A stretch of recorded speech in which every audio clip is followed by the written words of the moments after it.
How to change Google Assistant language in Android phone. Hello everyone, my name is Smile and in this video I'm going to show you how you can change the Google Assistant language in your Android phone. So you must follow some steps for that, so watch this video till the very end. First of all, you should go to the Google of your phone. Make sure you have signed in with your account. After that, go to your profile on the top right side, go to the setting option. Scroll down and down until you see the very option of other settings where it is language, autocomplete, autoplay and other etc. Tap on there and you will see the very option of language and region here. Now if you want to change the language, then you can search language here, and if you want to change the region, then you can search the region here.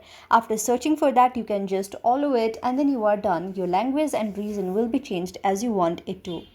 So this is how you can do it. I hope you like the video. If you like the video, then please do hit the thumbs up and subscribe button, and also comment in the comment section below. Thank you for watching.